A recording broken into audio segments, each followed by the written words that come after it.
ମୁଁ ଓମପ୍ରକାଶ ପାତ୍ର ଆପଣଙ୍କୁ ସ୍ୱାଗତ କରୁଛି ମୋ ୟୁଟ୍ୟୁବ ଚ୍ୟାନେଲ ଏମଆର ଷ୍ଟଡି ଏକାଡେମୀକୁ। ଆଶା କରୁ ସମସ୍ତେ ଭଲରେ ଥିବେ ଏବଂ ଆଗାମୀ ପରୀକ୍ଷା ପାଇଁ ଆପଣଙ୍କ ପ୍ରିପାରେସନ ଭଲ ଭାବରେ ଚାଲିଥିବ। ଆଗାମୀ 10 ମିନିଟରେ ଆପଣ ଯଦି ଭିଡ଼ିଓଟି ଫୁଲ ଦେଖି ଦେଉଛନ୍ତି,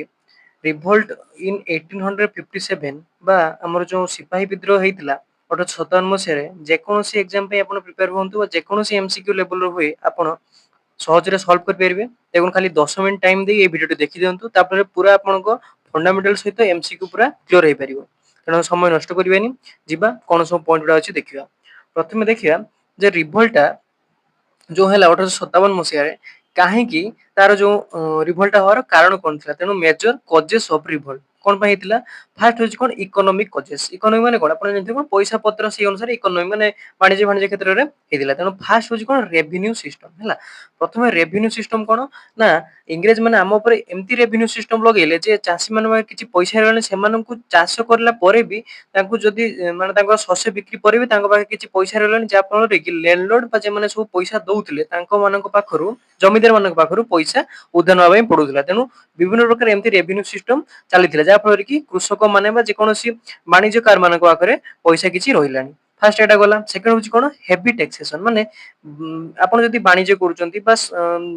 जहाँ भी करथांतु हैंडीक्राफ्ट हो जहाँ भी करथांतु टैक्स आपण माने लोक इंडिया रो लोक मानक ऊपर बहुत प्रकार अधिक परिमाण रे टैक्स लगा गला, जोंति पे एटा लोक मानक भीतर असंतोष देखा गला। सेति पे तांकर रिवोल्ट आरंभ होला। थर्ड पॉइंट होची कोन money lenders and traders new landlords. Money lenders और ट्रेडर्स माने जदी हेजिबे कोन हमर लैंडलॉर्ड्स माने कोन जमी मालिक हेजिबे, ताले कोन हो से माने चाषी मानक ठारू अधिका पैसा नेबे आ से मानक कोन बेठी खटे माने कोन कहबे तमे हम जमी को 3-4 वर्ष एमती चाष करो, तुमको मु एमती चाष करा पे दउची, मु कितो तुमको किछि पैसा देबेनी। जा फल कोन होला से चाष कले, चाष को चाष अधिका परिश्रम कले, इंग्रेज माने पैसा हमर कोन शस्य आकार टैक्स तांको पाखरु नेले प्लस से मानकर शस्य भी लैंडलॉर्ड नै गला। तेनु सेत पे जे माने पैसा दउतले बा ट्रेडर्स माने से माने जदी कोन हे गले जमी मालिक हे गले, जा फल कि तांको जमीरे साधारण वर्ग लोक माने चाष कले। तापर होची कोन डिस्करेज इन इंडियन हैंडीक्राफ्ट। प्रथम कथा प्रथम रु कोन भारत रे कोन होतला माने हाथ तयारी सब जेमति आपण झुड़ी हो बा जहाँ भी आपण देखुथि हैंडीक्राफ्ट लुगा हो हैला कलश हो सेगुडा कोन हाथ रे बना जाउतला। तेनु कोन करा गेला जे ब्रिटिश माने आसिले सेगुडा को बंद कर देले जे हमें हाथ तयारी कोनोसी जिनिस यूज करिबानी। से माने कोन से जो हमरो माल मेटल गुडा को जेटा कोन कोन जोठर तयारी हुए जेमति कि सुतारू लुगा तयारी हुए, से सुता गुडा से कोन कले हमें हम देश को नै जु सेटु लुगा तयारी करी बिक्री करबी कोठी भारत रे। तेनु से माने कोन कले सेगुडा को पाखर टैक्स लगेई बा से माने को बंद करी एमति डिस्करेज कले, माने सेनको तयारी करा पे देलेनी जेटा को हैंडीक्राफ्ट माने हाथ तयारी जिनिस गुडा को। आ कोन कले प्रमोटेड ब्रिटिश गुड माने जेटा आपण कहली जे से मानकर निज देश रो जिनिस गुडा आस्तुला जेमति कि तांको देश रो तयारी लुगा हो खाद्य शस्य हो सामग्री हो से माननको प्रमोट कले, माने इंडिया लोक माननको व्यवहार करा पे कहले।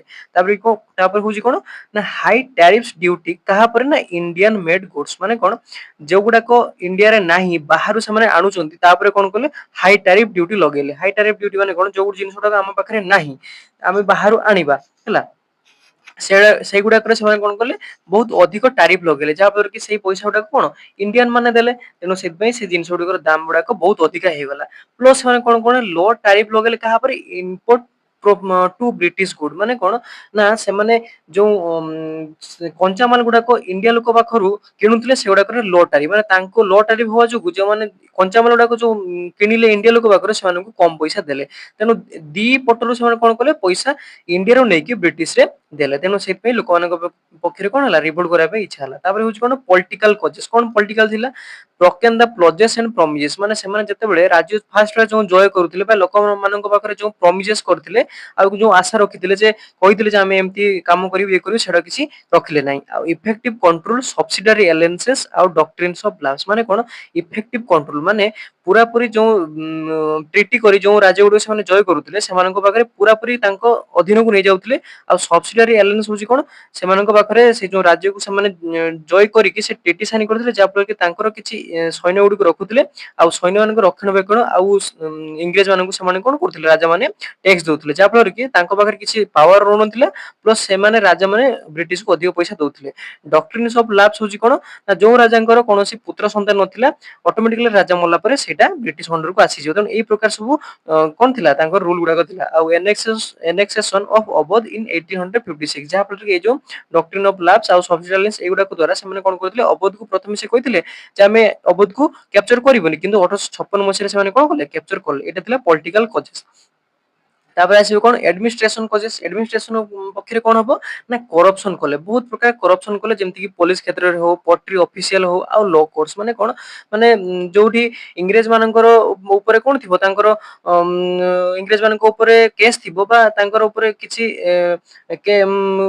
ତାଙ୍କ ଉପରେ କିଛି କେସ୍ ଥିବ ସେମାନେ କଣ କରିବେ ନା ଇଂରେଜ ମାନଙ୍କୁ ଛାଡିଦେବେ ପ୍ଲସ ଇଣ୍ଡିଆନ ମାନଙ୍କୁ ସେଠି କଣ କରୁଥିବେ ନା ଅତ୍ୟାଚାର କରୁଥିଲେ ଯେମିତି କରପ୍ସନ ତାଙ୍କ ପାଖରେ ଅଧିକା ପଇସା ଇଣ୍ଡିଆନ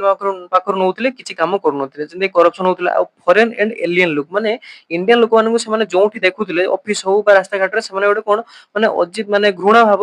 ଦେଖୁଥିଲେ ସେଥିପାଇଁ ଆଡମିନିଷ୍ଟ୍ରେସନ ଏମିତି ଦେଖାଯାଉଥିଲା। ତାପରେ ହଉଛି କଣ ସୋସିଆଲ ରିଲିଜିୟସ କଜେସ୍ ମାନେ ସୋସିଆଲ ମାନେ କଣ ଧର୍ମ ଅନୁସାରେ କଣ ସବୁ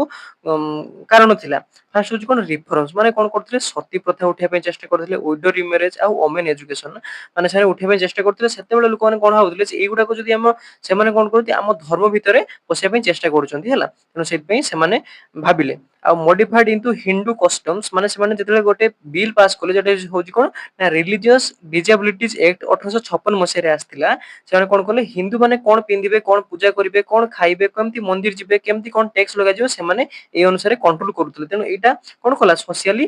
ଲୋକମାନଙ୍କୁ ବହୁତ ବାଧିଲା ତେଣୁ ସେଥିପାଇଁ ସେମାନେ ରିଭୋଲ୍ଟ କରିବା ପାଇଁ ଚେଷ୍ଟା କଲେ ତା ହଉଛି କଣ ମେନ୍ କଜେସ୍ ସେଇଟା ଆସିଥିଲା କଣ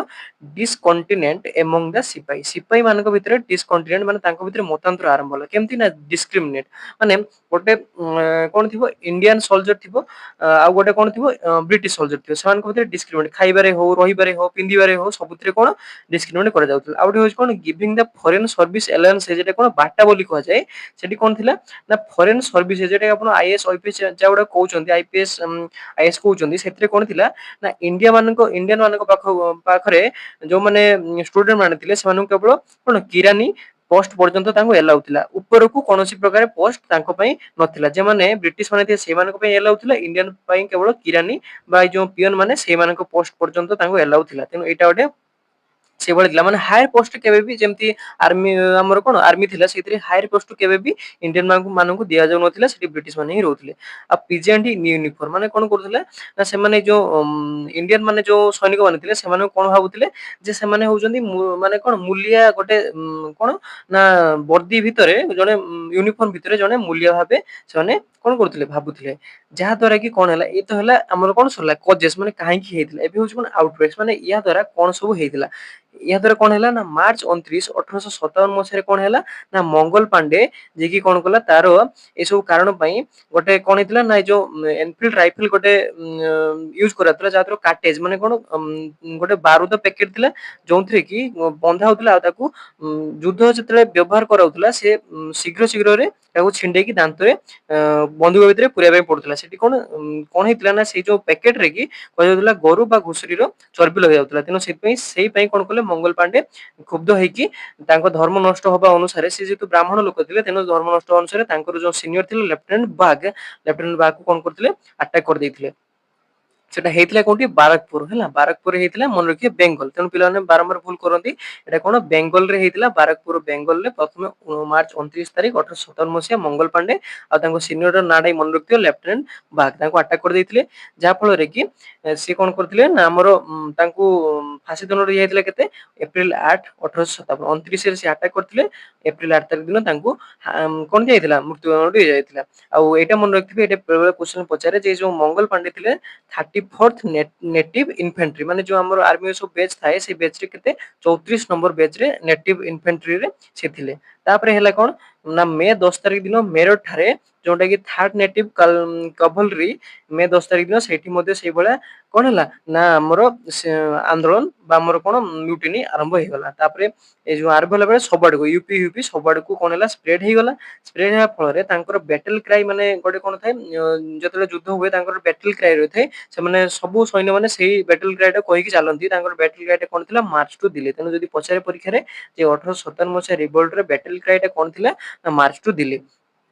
ହେଲା। ତାପରେ ହଉଛି କଣ ଯେତେବେଳେ ଏଇ ରିଭୋଲ୍ଟ ହେଲା ସେତେବେଳେ ଆମର ମୋଗଲର ଏମ୍ପାୟାର କିଏ ଥିଲେ ବାହାଦୁର ଶାହ ଟୁଆଇ ହେଲା। ବାହାଦୁର ଶାହ ଟୁଆଇ ବହୁତ ବଢିଆ କାମ କରୁଥିଲେ। କଣ କରିଥିଲେ ସିଏ ନା ଲୋକମାନେ ଦେଖିଲେ ବାହାଦୁର ଶାହ ଆମର କଣ କରୁନାହାନ୍ତି ବ୍ରିଟିଶକୁ ସେତେ ତାଙ୍କ ପ୍ରତି ଲୟାଲ ରହୁନାହାନ୍ତି। ତେଣୁ ସେମାନେ କଣ କଲେ ଯେ ଆମର ଇଣ୍ଡିଆର ଏମ୍ପାୟାର ହଉଛନ୍ତି ରାଜା ହଉଛନ୍ତି କିଏ ନା ବାହାଦୁର ଶାହ ଟୁଆଇ। ଯାହା ଫଳରେ କି ବାହାଦୁର ଶାହ ଦ୍ୱିତୀୟ କଣ କଲେ ନା ସିଏ କଣ କଲେ ଇଂରେଜ ବିପକ୍ଷରେ ବି ଆନ୍ଦୋଳନ ଆରମ୍ଭ କଲେ। ଆଉ ନିଜ ୱାଇଫ ଯିଏକି ଜନ୍ନତ ମେହେଲ ବା ମେହେକ ପରି ତାଙ୍କୁ କଣ କଲେ ଡିଫେକ୍ଟୋ ମାନେ ଯେମିତି କୁହନ୍ତି ଜଣେ ଧର ଅଫିସର ପଳେଇଗଲା ତା କଣ ପଳେଇଗଲା ପରେ ତା ବଦଳରେ ଆଉ ଜଣେ ରହୁଥିଲା। ତେଣୁ ସେଥିପାଇଁ ଡିଫେକ୍ଟୋ ମାନେ କଣ ଯେତେବେଳେ ରାଜା ପଳେଇଲେ ଯୁଦ୍ଧ କରିବା ପାଇଁ ତାଙ୍କ ବଦଳରେ କିଏ ରହିଲା ତାଙ୍କର ପତ୍ନୀ କିଏ ଜନ୍ନତ ମହଲ ରହିଲା। ତେଣୁ ବାହାଦୁର ଶାହ ଟୁଆଇ ସେ ଆମର କଣ ସିପାହୀ ମାନଙ୍କ ସହିତ ମିଶି ଆନ୍ଦୋଳନର ଆରମ୍ଭ କଲେ ହେଲା। ତେଣୁ ସେତେବେଳେ କଣ ହେଲା ଯେ ସବୁ ତ ସମସ୍ତେ ତ ଆଟାକ କରିବେନି ନା। ତେଣୁ ସେଠି କଣ କଲେ ଗ୍ୱାଲିୟର ଆଉ ଇନ୍ଦୋର ହେଲା ଏ ଦିଟା କଣ କଲେ ନା ସିଏ କଣ କଲେ ଲୟାଲ ଟୁ ବ୍ରିଟିଶ ମାନେ ବ୍ରିଟିଶକୁ ବହୁତ ଭାବରେ ସପୋର୍ଟ କଲେ ଯେ ଆମେ ବ୍ରିଟିଶ ମାନେ ତାଙ୍କ ପ୍ରଜା ମାନେ ନୁହେଁ ରାଜା ମାନେ କଣ କଲେ ବ୍ରିଟିଶ ସହିତ ଯେ ଆମେ ହାତ ମିଶେଇଲେ ଆଉ କଣ କଲେ ଯେ ଆମେ ବ୍ରିଟିଶ ବିପକ୍ଷରେ କିଛି ଏମିତି କାମ କରିବୁନି। ତାପରେ ଦେଖିବେ ଇମ୍ପୋର୍ଟାଣ୍ଟ ପର୍ସନ ମାନେ କଣ ଥିଲେ ଫାର୍ଷ୍ଟ ହଉଛି କଣ ଭକତ ଖାନ ହେଲା। ଭକତ ଖାନ ହଉଛି କଣ ସିଏ ଫାର୍ଷ୍ଟ କଣ ଦିଲ୍ଲୀ କ୍ୟାପଚର କରିଦେଇଥିଲେ ହେଲା। ମାନେ ଯାଇକି ମାନେ ଯୁଦ୍ଧ କରିକି ଦିଲ୍ଲୀ କ୍ୟାପଚର କରିନେଲେ। ତାପରେ ଆସିକି ନାନା ସାହେବ ହେଲା। ନାନା ସାହେବ କୋଉଠାରୁ କାନପୁର ହେଲା ନାନା ସାହେବ କାନପୁର ତା ପ୍ଲସ ତାଙ୍କ ସହିତ ମିଶିଥିଲେ କିଏ ତନ୍ତିଆ ତେପ ହେଲା। ତନ୍ତିଆ ତୋପର ଅରିଜିନାଲ ନାଁ କଣ ଥିଲା ବେଳେ ବେଳେ ପରୀକ୍ଷାରେ ପଚାରେ ରାମଚନ୍ଦ୍ର ପଦୁରଙ୍ଗା ହେଲା। ରାମଚନ୍ଦ୍ର ପଦୁରଙ୍ଗା ଯିଏକି ତନ୍ତିଆ ତପେ ସେ ନନା ସାହେବ ସହିତ ମିଶିଥିଲେ ପ୍ଲସ ଆଜିମୁଲ୍ଲା ହଉଛି କଣ ତାଙ୍କୁ କ୍ରାନ୍ତି ଦୂତ ମଧ୍ୟ କୁହାଯାଏ ହେଲା। ପରୀକ୍ଷାରେ ବାରମ୍ବାର ପଚାରେ ହେଲା କ୍ରାନ୍ତି ଦୂତ ବୋଲି ଆମେ କାହାକୁ କହିବା ନା ଆଜିମୁଲ୍ଲା ହେଲା। ସିଏ ବି ମିଶିଥିଲେ ଦେଇକି ରିଭୋଲ୍ଟ ଏମାନେ ତିନି ଜଣ ମିଶି ରିଭୋଲ୍ଟ ଆରମ୍ଭ କରିଥିଲେ। ତାପରେ ହଉଛି କଣ ବେଗମ ହଜରତ ମହଲ ଯିଏକି ଆମର କଣ ଅଭଦ୍ର କୁଇନ ଥିଲେ ହେଲା। ବେଗମ ହଜରତ ମାନେ କଣ ସେ ଅଭଦ୍ର କୁଇନ ଥିଲେ। ତାପରେ ଆସିଲେ କଣ ରାଣୀ ଲକ୍ଷ୍ମୀବାଇ ଯିଏକି କଣ ଥିଲେ ପତ୍ନୀ କାହାର ଥିଲେ ନା ରାଜା ଗଙ୍ଗାଧର ରାଉଙ୍କର ସେ ପ୍ଲସ ତନ୍ତିଆ ତପେ ହେଲା। ଦି ଜଣ ମିଶିକି କଣ କରିଥିଲେ ଯୋଉ ଫାଷ୍ଟ ଗ୍ୱାଲିୟର କହିଥିଲେ ଗ୍ୱାଲିୟରର ସିନ୍ଧ ହେଲା ସିନ୍ଧିଆ ସିନ୍ଧିଆ ହେଲା ଗ୍ୱାଲିୟର ସିନ୍ଧିଆକୁ ଜୟ କରିଥିଲେ। ଯୋଉ କଣ ପାଇଁ ନା ଗ୍ୱାଲିୟର ରାଜା ସିଏ କଣ କରୁଥିଲେ ଯେ ଲୟାଲ ଥିଲେ କାହା ଇଂରେଜ ମାନଙ୍କ ସେଇଥିପାଇଁ ସେଠି ଯାଇକି ତାଙ୍କୁ ଡିଫିଟ କରିଦେଇଥିଲେ। ତାପରେ ଆସିଲା କନୱର ସିଂ କୋଉଠୁ ଜଗଦିଶପୁରରୁ ପ୍ଲସ ଅମର ସିଂ ହେଲା ବିହାରର ଏ ଦି ଜଣ ମିଶିକି ରିଭୋଲ୍ଟ ଆରମ୍ଭ କରିଥିଲେ। ତାପରେ ହଉଛି ଦେବୀ ସିଂ ହଉଛି ମଥୁରାରୁ। ତାପରେ ହଉଛି କଦମ ସିଂ ହଉଛି ମେରଠରୁ ଏଇଟା ଇମ୍ପୋର୍ଟାଣ୍ଟ ହେଲା ଦେଖିଦେଇଥିବେ କଦମ ସିଂ ହଉଛି ମେରଠରୁ କରିଥିଲେ। ତାପରେ ହାମିଦ ଅଲି ଖାନ ଯିଏକି ଦିଲ୍ଲୀ ଏଇଟା ବି ଇମ୍ପୋର୍ଟାଣ୍ଟ ଅଛି ଦିଲ୍ଲୀରୁ କରିଥିଲେ କିଏ ହମିଦ ଅଲି ଖାନ ଦିଲ୍ଲୀରୁ ରିଭୋଲ୍ଟ ଆରମ୍ଭ କରିଥିଲେ। ତାପରେ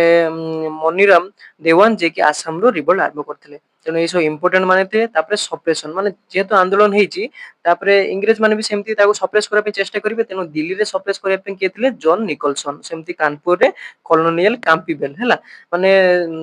ତାଙ୍କ କଣ ଆର୍ମି ଧରିକି ସେଠି ସପ୍ରେସ କରିବା ପାଇଁ ପହଞ୍ଚି ଯାଇଥିଲେ। ତାପରେ ଲକ୍ଷ୍ନୌ ହଉଛି ହାବଲୁକ ଆଉ ଜେମ୍ସ ନିଲ ସେମିତି ଝାନ୍ସୀରେ ହ୍ୟୁଗ ରୋଜ ହେଲା। ଆଉ ବନାରସରେ ହଉଛି କଣ ଜେମ୍ସ ନିଲ ଏମାନେ ସବୁ କଣ କରୁଥିଲେ ସପ୍ରେସ କରିବା ପାଇଁ ଯାଇଥିଲେ। ତାପରେ ହଉଛି କଣ ବାହାଦୁର ଶାହା ଦ୍ୱିତୀୟ କଣ କରାଗଲା ଆରେଷ୍ଟ କରିଦିଆଗଲା କାହା ଦ୍ଵାରା ୱିଲିୟମ ହେଣ୍ଡସନ ଏଇଟା ମନେ ରଖିଥିବେ ୱିଲିୟମ ହେଣ୍ଡସନ ଆରେଷ୍ଟ କରିଥିଲେ ବାହାଦୁର ଶାହା ଟୁଆଇକୁ ଆଉ ତାଙ୍କୁ ମାରି ଦେଇଥିଲେ 1862 ମସିହାରେ। ଏମିତି ବି ତାଙ୍କ ପୁଅକୁ ବି ସୁଟ କରିଦେଇକି ମାରି ଦେଇଥିଲେ ହେଲା। ମନେ ରଖିବେ 1862 ମସିହାରେ ବାହାଦୁର ଶାହା ଟୁଆଇ ଲାଷ୍ଟ ରୁଲର ମୋଗଲର ବି ଥିଲେ ହେଲା ଯିଏକି 1857 ରିଭୋଲ୍ଟରେ ପାର୍ଟିସିପେଟ କରିଥିଲେ ହେଲା। ତାପରେ ହଉଛି କଣ ନାନା ସାହେବ ଆଉ ବେଗମ ହଜରତ ମହଲ ଯିଏକି ଅଭଦ୍ର କୁଇନ ଥିଲେ ସେ କଣ କଲେ ମାନେ ହାରିଯିବା ଦେଖିକି ମାନେ ତାଙ୍କ ଜୀବନ ବଞ୍ଚିବା ପାଇଁ ନେପାଳକୁ ପଳେଇଗଲେ। ତାପରେ ହଉଛି ରାଣୀ ଝାନ୍ସୀ ଯିଏକି ବ୍ୟାଟେଲ ଫିଲ୍ଡରେ ନିଜେ ମରିଗଲେ ହେଲା। ଯୋଉ ଛୁଆଙ୍କ ସହିତ ମିଶିକି ମାନେ ରଖିକି ବି ଯୁଦ୍ଧ କରିଥିଲେ ଶେଷରେ କଣ ବ୍ୟାଟେଲ ଫିଲ୍ଡରେ ମରିଗଲେ। ତାପରେ ତନ୍ତିଆ ତପେ ତାଙ୍କୁ କଣ କଲା ତାଙ୍କୁ ବି ମାରି ଦିଆଗଲା ଯେ ଗଭର୍ଣମେଣ୍ଟ ପ୍ରପର୍ଟି ନଷ୍ଟ କରିବା ଇଏ ଲଗେଇକି ତାଙ୍କୁ ମାରି ଦିଆଗଲା 1859 ମସିହାରେ ମାରି ଦେଇଗଲା। ତାପରେ ହଉଛି କଣ ଏଇଟାର ଏଇ ଯୋଉ ରିଭୋଲ୍ଟ 1857 ହେଇଥିଲା ତାର ମେନ୍ ମୋଟିଭ କଣ ଥିଲା ଯେ ଆମେ କାହାକୁ ପ୍ରିଜନର ମାନେ କଣ ବନ୍ଦୀ କରି ରଖିବୁନି ସମସ୍ତଙ୍କୁ ପୁରା ସୁଟ ଆଣ୍ଡ ସାଇଡ ମାନେ ସମସ୍ତଙ୍କୁ ମାରି ଦିଆଗଲା ହେଲା। ପୂର୍ବରୁ ଯେତେ ସବୁ ବ୍ୟାଟେଲ ହେଇଥିଲା ସେଥିରେ କଣ କରାଯାଇଥିଲା ନା କିଛି ଜଣଙ୍କୁ ଟ୍ରିଟି କରାଯାଉଥିଲା କିଛି ଜଣଙ୍କୁ ପ୍ରିଜନର କରୁଥିଲା କିନ୍ତୁ ଏଥିରେ କଣ କରାଗଲା ସମସ୍ତଙ୍କୁ ମାରି ଦିଆଗଲା। ତାପରେ ଆସିଲା କଣ ନା ହ୍ୱାଇ ରିଭୋଲ୍ଟ ଫେଲ୍ଡ କାହିଁକି ଏ ଯୋଉ ଆମର 1857 ରିଭୋଲ୍ଟ ହେଲା ଫେଲ୍ଡ ହେଲା କଣ ପାଇଁ ହେଲା ବହୁତ ପ୍ରକାର କାରଣ ଅଛି ତା ଭିତରେ ଇମ୍ପୋର୍ଟାଣ୍ଟ କଣ ଅଛି ଅଲ ଇଣ୍ଡିଆ ପାର୍ଟିସିପେସନ ଏବସେଣ୍ଟ ମାନେ କଣ ଇଣ୍ଡିଆର ସବୁ ଜାଗାରୁ କଣ ହେଲା ନା ପାର୍ଟିସିପେସନ ଆସିଲାଣି ଯେମିତି କି ଇଷ୍ଟର୍ନ ସଦର୍ନ ୱେଷ୍ଟର୍ନ ଅନଇଫେକ୍ଟେଡ ମାନେ ଯେତେବେଳେ ରିଭୋଲ୍ଟ ହେଲା ସେଣ୍ଟ୍ରାଲରେ କେବଳ କଣ ହେଲା ନା ରିଭୋଲ୍ଟ ହେଲା କିନ୍ତୁ ଏଇ ଯୋଉ ଆମର କଣ ନା ୱେଷ୍ଟର୍ନ ଇଷ୍ଟର୍ନ ଆଉ ସଦର୍ନ ମାନେ କଣ ନର୍ଥ ଆଡୁ ଆସିଲା ସେଣ୍ଟ୍ରାଲ ଆଡୁ ଆସିଲା କିନ୍ତୁ ଏଇ ପାର୍ଟ ଗୁଡାକରେ କଣ ହେଲା ନା ଲୋକମାନେ ଭାବିଲେ ଯେ ରିଭୋଲ୍ଟ କରିବା ଦ୍ୱାରା ଆମର କଣ ହବ ନା ଆମର ଆମେ ଡେଭଲପ ହେଇପାରିବୁନି ଆହୁରି ପଛକୁ ପଳେଇଯିବୁ ତେଣୁ ସେଥିପାଇଁ ଅଲ ଇଣ୍ଡିଆ ପାର୍ଟିସିପେସନ ହେଲାନି। ସେକେଣ୍ଡ ହଉଛି କଣ ଅଲ କ୍ଲାसेସ ଡିଡ ନଟ ଜଏନ୍ ସବୁ କ୍ଲାସର ମାନେ ଫାର୍ମର ହୁଅନ୍ତୁ ତାପରକୁ ଲ୍ୟାଣ୍ଡଲର୍ଡ ହୁଅନ୍ତୁ ହେଲା ତାପରେ ହଉଛନ୍ତି ସରକାରୀ ଯୋଉ ଲୋକମାନେ ଥିଲେ ସେମାନେ ସମସ୍ତେ ପାର୍ଟିସିପେଟ କଲେଣି ଯେମିତି ସେମାନେ ଭାବିଲେ କଣ ଏଜୁକେଟେଡ ଇଣ୍ଡିଆନ ଯେମାନେ ଥିଲେ ମାନେ ପାଠ ପାଠ ପଢି ଚାକିରି କରିଥିଲେ ସେମାନେ କଣ କଲେ ବ୍ୟାକୱାର୍ଡ ଲୁକିଂ ମାନେ ଏଇ ଯୋଉ ଆମର ଆନ୍ଦୋଳନ କରିବା ଦ୍ଵାରା ଆମର ସୋସାଇଟି ଟା ବ୍ୟାକୱାର୍ଡ କୁ ପଳେଇଯିବ। ଆଉ ଜମିଦାରୀ ମାନେ ତ ଯେହେତୁ ସେମାନେ ଜମିଦାରୀ ଅଛନ୍ତି ଶୋଷଣ କରୁଛନ୍ତି ସାଧାରଣ ଲୋକଙ୍କୁ ସେମାନେ ବି ପାର୍ଟିସିପେଟ କଲେ ନାହିଁ। ତାପରେ ନେକ୍ସଟ ଆସିଲେ କଣ ପୁଅର ଆର୍ମସ ଆଣ୍ଡ ଇକୁଇପମେଣ୍ଟସ ମାନେ କଣ ଏ ଯୋଉ ଯୁଦ୍ଧ କଲେ ହେଲା ଯେହେତୁ ଇଂରେଜ ମାନଙ୍କ ପାଖରେ ବହୁତ କଣ ଥିଲା ଇକୁଇପମେଣ୍ଟ ଥିଲା କିନ୍ତୁ ଏମାନଙ୍କ ପାଖରେ କଣ କଣ ଥିଲା ନା ସୋର୍ସ ମାନେ କଣ ଖଣ୍ଡା ତରୁଆଲ ଏଗୁଡା ସବୁ ମାନେ କିଛି ମାତ୍ରାରେ ଛୋଟ ଛୋଟ ଗନ୍ ଥିଲା କିନ୍ତୁ ସେମାନେ କଣ ଏଇ ଯୋଉ ତରୁଆଲ ହଉ ଛୁରୀ ହଉ ଏଗୁଡା ସବୁରେ ଲଢେଇ କରୁଥିଲେ ତେଣୁ ଗନ୍ ସାମ୍ନାରେ ଏଗୁଡା କିଛି ମାନେ କାମରେ ଆସିଲାଣି। ଆଉ ମେନ୍ କଣ ଥିଲା ଇଲେକ୍ଟ୍ରୋ ଟେଲିଗ୍ରାଫ ହେଲା ଇଲେକ୍ଟ୍ରୋ ଟେଲିଗ୍ରାଫ ଯାହାକି କଣ କରୁଥିଲେ ନା ଇନଫର୍ମ କରୁଥିଲେ ମୁଭମେଣ୍ଟ ଟା କୋଉଠି କଣ ଯାଉଛି ତେଣୁ ସବୁଆଡେ ତ ମୁଭମେଣ୍ଟ ତ ସମାନ ଆକାରରେ ରହିବନି ଯୋଉଠି ଅଧିକା ହେଲା ସେମାନେ କଣ ଇଲେକ୍ଟ୍ରୋ ଟେଲିଗ୍ରାଫ ଇଂରେଜ ମାନେ କଣ କଲେ ଇଲେକ୍ଟ୍ରୋ ଟେଲିଗ୍ରାଫ ଆକାରରେ ଜଣେଇଦେଲେ ଯେ ଏଇଠି ଅଧିକା ହଉଛି ଆଉ ସପ୍ରେସ କରିଦେଲେ ସେଇଥିପାଇଁ ମେନ୍ ଏଇଟା ବି ଥିଲା। ତା ହଉଛି କଣ ନୋ ୟୁନିଫାଇଡ ଆଇଡିଓଲୋଜି ମାନେ କିଛି ଗୋଟେ ହିଁ କେବଳ ଆଇଡିଓଲୋଜି ରହିବ ଯଦି ତାହେଲେ ଆନ୍ଦୋଳନ ସଫଳ ହବ କିନ୍ତୁ ସେମାନଙ୍କ ଭିତରେ କୌଣସି ଗୋଟେ ଆଇଡିଓଲୋଜି ନଥିଲା ସେମାନଙ୍କ ମୋଟିଭ କଣ ଥିଲା ଆମେ ଇଂରେଜ ବିରୁଦ୍ଧ ଯେମିତି ଯୁଦ୍ଧ କରିବୁ ମାନେ ତାଙ୍କର ଗୋଟେ କିଛି ଆଇଡିଓଲୋଜି ନଥିଲା ଯେ ଏମିତି ଏମିତି କଲେ ଏମିତି ହବ ସେମିତି କିଛି ନଥିଲା। ଆଉ ହଉଛି କଣ ଅନକଣ୍ଡିସନଡ କୋଅର୍ଡିନେଟ ଏଣ୍ଡ ପୁଅରଲି ଅର୍ଗାନାଇଜଡ ମାନେ କଣ ମାନେ ଲିଡରଲେସ୍ ହେଇଗଲା ମାନେ ସବୁ କ୍ଷେତ୍ରରେ ସମସ୍ତେ ନିଜକୁ ଲିଡର ଭାବି ଇଆଡେ ସିଆଡେ ସବୁ ଆନ୍ଦୋଳନ କଲେ ତେଣୁ ସେଥିପାଇଁ ରିଭୋଲ୍ଟ କଲେ ତେଣୁ ସେଥିପାଇଁ କଣ ହେଲା ନା ନିଜ ଭିତରେ କୋଅର୍ଡିନେସନ ରହିଲାନି ଆଉ ଅର୍ଗାନାଇଜ ଭାବରେ କାମ କରି ପାରିଲେନି। ତାପରେ ଆସିଲେ କଣ ଇମ୍ପାକ୍ଟ ଅଫ ରିଭୋଲ୍ଟ ଏଇ ଯୋଉ ରିଭୋଲ୍ଟ ହେଲା ତା ମାନେ ନୁହେଁ ଯେ କିଛି ଇମ୍ପାକ୍ଟ ପଡିଲାନି କିଛି ଇମ୍ପାକ୍ଟ ପଡିଥିଲା ଯେଟା କି ହଉଛି କଣ ନା ଗଭର୍ଣ୍ଣମେଣ୍ଟ ଅଫ ଇଣ୍ଡିଆ ଆକ୍ଟ 1858 1858 ମସିହା ଗଭର୍ଣ୍ଣମେଣ୍ଟ ଇଣ୍ଡିଆ ଆକ୍ଟ ଆସିଲା ଯାହାର କାରଣ କଣ ଥିଲା ଯାହା ଦ୍ୱାରା କଣ ହେଲା ଇଣ୍ଡିଆରେ ନା India administration control Bai crown ମାନେ ଏଇ ଯୋଉ ଇଷ୍ଟ ଇଣ୍ଡିଆ କମ୍ପାନୀ ଆମର କଣ୍ଟ୍ରୋଲ କରୁଥିଲା କାହାକୁ ଆଡମିନିଷ୍ଟ୍ରେସନ କୁ ଇଏ କଣ କଲା ନା ବ୍ରିଟିଶ ର ଯୋଉ କ୍ରାଉନ ମାନେ ରାଣୀ ଯିଏ ଥିଲେ ତାଙ୍କ ଦ୍ଵାରା ଆମର ଆଡମିନିଷ୍ଟ୍ରେସନ ଟା କାମ କଲା ଯାହା ଫଳରେ କି ଟିକେ ଆମର କଣ ହେଲା ନା ଭଲ ଆକାରରେ ହେଲା ତେଣୁ ଡିସିସନ ଆଗେ ଯିବ କ୍ରାଉନ ପାଖକୁ ସେଠି ପାର୍ଲାମେଣ୍ଟରେ ପାସ୍ ହେଇସାରିଲା ପରେ ସେଟା ଲାଗୁ ହଉଥିଲା ଏଠି ହେଇଥିଲେ କଣ ହେଲା ଏମାନେ ଡାଇରେକ୍ଟ ମାରି ଦଉଥିଲେ ଇଏ କରୁଥିଲେ ସେମାନଙ୍କ ମନ ଇଚ୍ଛା ଯାହା କରୁଥିଲେ କିନ୍ତୁ ଏବେ ହେଲେ ମନ ଇଚ୍ଛା ଆକାରରେ କିଛି ହେଲାନି ବ୍ରିଟିଶ କ୍ରାଉନ ପାଖକୁ ଯିବ ସେଠୁ ପରମିଶନ ଆସିଲା ପରେ କାମ ହବ। ତାପରେ ଆଉ ଗୋଟେ କଣ ହେଲା ଦିଲ୍ଲୀ ଦରବାର ଆସେ କୋଉଠି ହେଇଥିଲା ନା ଆହ୍ଲାବାଦରେ ହେଇଥିଲା କେବେ ନା ନଭେମ୍ବର 1 1858 ହେଲା ମସିହାରେ ଯିଏକି କୁଇନ ଭିକ୍ଟୋରିଆ ଆସିଥିଲେ ସେଠି ଗୋଟେ ଦିଲ୍ଲୀ ଦରବାର ଆମର ଅର୍ଗାନାଇଜେସନ ହେଇଥିଲା ଯିଏ କରିଥିଲେ କି ଲର୍ଡ କ୍ୟାନିଂ ହେଲା ସେଠି ଗୋଟେ ଇମ୍ପୋର୍ଟାଣ୍ଟ କଣ କଲା ଡିସିସନ ନିଆଗଲା ଯେ ହଉଛି କଣ ନା ଆମର ଆଗରୁ ଥିଲା କଣ ଗଭର୍ଣ୍ଣର ଜେନେରାଲ ହେଲା ଗଭର୍ଣ୍ଣର ଜେନେରାଲ କୁ ଚେଞ୍ଜ ହେଇକି ହେଇଗଲା କଣ ନା ଭାଇସ ରହିବ ଇଣ୍ଡିଆ ତେଣୁ ଆମର ଲାଷ୍ଟ ଯେଟା କୁହାଯାଏ ଗଭର୍ଣ୍ଣର ଜେନେରାଲ କିଏ ଥିଲେ ଲର୍ଡ କ୍ୟାନିଂ ସିଏ ଚେଞ୍ଜ ହେଇଗଲେ କଣ ଫାଷ୍ଟ ଭାଇସ ରୟ ହେଲା ତେଣୁ ଯୋଉ ପୋଷ୍ଟ ଟା ଗଭର୍ଣ୍ଣର ଜେନେରାଲ ଟା ଅଫ ଇଣ୍ଡିଆ ଚେଞ୍ଜ ହେଇକି ଭାଇସ ରୟ ଅଫ ଇଣ୍ଡିଆ ହେଇଗଲା ତେଣୁ କ୍ୱେଶ୍ଚନ ପଚାରେ ଲାଷ୍ଟ ଗଭର୍ଣ୍ଣର ଜେନେରାଲ ବା ଯଦି ପଚାରିଥିବ first viceroy of India କିଏ ହେବ ଆମର ଲର୍ଡ କ୍ୟାନିଂ ହେଲା ସେଇ ପ୍ରଥମ ଭାଇସ ରୟ ଥିଲେ ଲାଷ୍ଟ ଗଭର୍ଣ୍ଣର ଜେନେରାଲ ବି ସେଇ ଥିଲେ। ତାପରେ ହଉଛି କଣ ଆଉ ଗୋଟେ କଣ ହେଇଥିଲା no further extraction of territory ମାନେ ଇଂରେଜ ମାନେ କଣ କରୁଥିଲେ ଇଷ୍ଟ ଇଣ୍ଡିଆ କମ୍ପାନୀ ତାଙ୍କର ମନ ଇଚ୍ଛା କଣ ଟେରିଟୋରୀ ବଢେଇ ବଢେଇ ଚାଲିଥିଲେ କିନ୍ତୁ ସେଇଠି କଣ ହେଲା ନା ଏଇ ଯୋଉ 1858 ମସିହା ଏକ୍ଟ ଆସିଲା ଆଉ କୌଣସି ଏକ୍ସଟ୍ରାକ୍ସନ ମାନେ ବଢି ପାରିବନି ତାଙ୍କ ଟେରିଟୋରୀଟା ଯେତିକି ଅଛି ସେତିକି ରହିବ ଆଉ ସେମାନେ ସେମିତି ହିଁ ରହିବେ ରାଜା ଯେମିତି ଅଛନ୍ତି ସେମିତି ହିଁ ରହିବେ। ଆଉ ଗୋଟେ ଆସିଲେ କଣ ଆଡମିନିଷ୍ଟ୍ରେସନ ଟୁ ସର୍ଭିସ ୱିଦାଉଟ ଡିସ୍କ୍ରିମିନେସନ ଯେମିତି ଆପଣ ପ୍ରଥମରୁ କହିଥିଲେ ଯେ ସେମାନେ ବ୍ରିଟିଶ ମାନେ ଥିଲେ ଉପର ଅଫିସର ହଉଥିଲେ ଯୋଉମାନେ ଇଣ୍ଡିଆନ ମାନେ ଥିଲେ ତଳେ ରହୁଥିଲେ ସେଟା ଆଉ ରହିଲାନି ସମସ୍ତଙ୍କୁ ଡିସ୍କ୍ରିମିନେସନ କରାଗଲାନି ସମସ୍ତଙ୍କୁ ସମାନ ସୁଯୋଗ ଦିଆଗଲା। ଆଉ ଗୋଟେ ମେନ୍ ଇଭେଣ୍ଟ କଣ ହେଇଥିଲା ୱିଡ୍ରଲ ଅଫ ଡକ୍ଟ୍ରିନ୍ସ ଅଫ ଲାସ ମାନେ ଯୋଉ ଯାଙ୍କର ଯୋଉ ରାଜାଙ୍କର ପୁଅ ନଥିବ ତାଙ୍କୁ ବ୍ରିଟିଶ ମାନେ ତାଙ୍କ ରାଜ୍ୟ ନେଇଯାଉଥିଲେ ସେଇଟା ବନ୍ଦ କରି ଦିଆଯାଇଥିଲା ତେଣୁ ପଚାରେ ବାରମ୍ବାର ଯେ କୋଉ ଆକ୍ଟ ଅନୁସାରେ 1858 ମସିହା ଗଭର୍ଣ୍ଣମେଣ୍ଟ ଆକ୍ଟ ଅନୁସାରେ ଡକ୍ଟ୍ରିନ ଅଫ ଲାଭସ ଟା ଉଠେଇ ଦିଆଗଲା ହେଲା ତେଣୁ ଆଉ ଗୋଟେ କଣ ହେଇଥିଲା ପଚାରେ ବାରମ୍ବାର କ୍ୱେଶ୍ଚନ ରେ ଯେ ଯୋଉ ଆମର ରିଭୋଲ୍ଟ ହେଇଥିଲା 1857 ରେ ଗଭର୍ଣ୍ଣମେଣ୍ଟ ଅଫ ଯେତେବେଳେ ଆମର ସ୍ଵାଧୀନତା ପାଇଗଲୁ ତାପରେ ଗଭର୍ଣ୍ଣମେଣ୍ଟ ଗୋଟେ ବହି ଲେଖିଥିଲେ 1857 ଗୋଟେ ବହି ନା ହେଲା ସେଇଟା ଗଭର୍ଣ୍ଣମେଣ୍ଟ ଦ୍ଵାରା ଲେଖିଥିଲେ କି ଏସଏନ एस एन सेन है सी लिखिले जे कि आमर जो रिभल्ट गुड़ाक विषय से टोटाली लिखिं बहीटा है गवर्नमेंट अनुसार स्वीकृति प्राप्त बहीटा तेणु पचारे बारंबार जे 1857 बहीटा किए लिखिं ना एस एन सेन तेणु टोटाल आमर एतिकी थिला रिभल्ट इन 1857 बा 1857 जो सिपाही विद्रोह तेणु आशा करुँच आप भिडियो जब फुल देखिथे आप 10 मिनिट रे पूरा आप जी आम थियोरी फंडामेंटाल एमसीक्यू सब गुड़ाक आप क्लीयर हो जाइए तेणु जदि भिडियो आपको भल लगे भिडियो को प्लीज लाइक करदे और चैनल को सब्सक्राइब करदे पाखरे बेल आइकन को ऑल ले सेट करदे जहाँफल एमती 10 मिनिट रे टोटाल आप गोटे टॉपिक सारिया चेष्टा कर पहुंची पार आ निज सांग मान सहित शेयर करदे या मु रिलीजियस रिफर्मस गुड़ाक जो आम शस्य रिलीजियस अच्छी जमीक आम ब्रह्म समाज आत्म समाज एटा सब या 10 मिनिट टोटाल आम सारे एमती 10 मिनिट कौन हो 10 मिनिट टोटाल टॉपिक सारी पारे है तेणु आज एति रोचे नुआ भिडियो नुआ टॉपिक देखा से रोचे धन्यवाद।